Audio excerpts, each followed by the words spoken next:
Welcome back. It's now time to break down last week's episode of Survivor. All right, Kimmy, here's the deal. So this episode actually, I've said that I think this season is a lot better than like last season per se, but this episode got me excited. There was a lot of energy. There was a lot happening the entire time, and I was kind of glued to the episode on all the details, right? Yeah, right. So we start off with this reward challenge. Now, what I thought was really cool about this was the setup of the actual game. So they, it was kind of like, what do you call this? Like a slingshot. Yes, they had to do the slingshot thing, which I thought was a really cool setup. Yeah, and some of them got it right off. And I can't remember her name. One of the girls, it took her time after time after time to figure out you got to go further back and aim it. Yes. Like up. Interesting though, Carolyn, because Matthew, one of the two, I don't remember, the one that fell off the rock, he did it, and it was a little bit suspicious that he could pull it back so far. I'm like, what's going on with his shoulder? I thought it was like broken or injured or whatever, you know? Yeah. So that was kind of interesting to me. It's broken when he doesn't need it.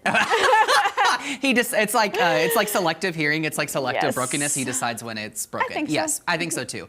Okay, so the most interesting thing about this episode is that 3 people go to the island again, right? And they have to make this choice, okay? But there's a plot twist this time because instead of making a choice, the choice is made for them, and they are all sent to different tribes. Yeah, which has never happened before. No, so what's interesting about this is it's kind of like a tribe swap, if you will, but we haven't seen a tribe swap in this new era. They used to do tribe swaps all the time before season 41. Okay. So it's interesting to see this back because now these 3 people that have established good relationships for the most part on their other tribes are now forced to basically start over like it's day one all over again. Well, a couple of them thought they had good relationships. One of them, the rest of the tribe, when they were talking, they said that they were actually going to vote him out. It was him, right? They were going to vote him out. Josh, I think. But they lost the opportunity to vote him out. Yeah. So I thought this was a really interesting twist. But what also made it so interesting was each of them were granted an idol in the process that they have to use before the whole cast essentially merges or whatever you want to call it now in the new era. So it expires at some point. Yes. So then we go to the immunity challenge, okay? And I really liked this challenge. I always like the ones on the water. I just think they're like a little bit more entertaining for some reason. Yeah. But also you see different people come over, always overcoming different obstacles when it comes to water challenges. Yeah. So like, for example, Lauren on the Orange tribe, she didn't get the key because the first thing to do was like hop off the like deck or whatever you want to call it, get the key and into the water. Well, she didn't get it. Now what's interesting about this is then someone else has to hop in and go get the key for her.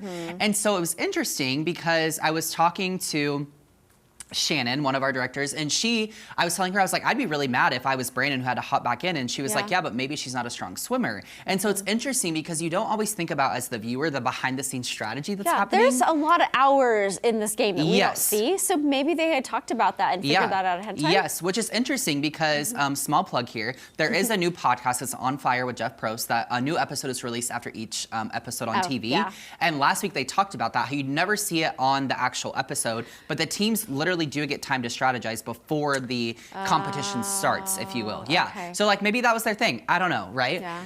So they were the first team to win, which was funny because she was the one who had to, so that was fun. And then we had Purple that came in last, which they've kind of been going to tribal a lot lately, so I'm not really sure what's going on with this tribe. Carolyn's still holding on strong. Yes. But what was so interesting, right, is you had this completely new dynamic because Josh is now on the tribe, right? So they get to tribal and tribal council, and you kind of see this new dynamic kind of falling out, if you will, because you've got Carolyn and Jam Jam who have essentially been working together, but now they're completely at odds. And you think at first that their argument is kind of like jokey maybe, but it very much so turns personal very fast. So Sarah is the one that goes, which is the one on the back left, right? But here's what's interesting about this. She's one I haven't really noticed much about. She's a little bit irrelevant to me, but here's the thing. I said this last week, I'm gonna say it again. I'm really sick of the young women going home every week. I seriously hope a man goes home tonight because it's time. But secondly, this is just my hot take of the week. Carolyn's a really strong player, and I don't think she's getting enough credit this season. I think she is so strong. Part of it is an act? As in like her craziness? Yeah. I don't know. Or do you think that they highlight that on purpose to make it look a lot worse? I think her craziness really is probably her like raw, true, authentic self. But I also think that she's a lot smarter than people are giving her credit for. So I'm really interested to see how the season continues to play out. It's gonna be interesting. Yep. All right. Brand new episode tonight right here on CBS, or of course you can stream it on Paramount Plus, and we will be right back.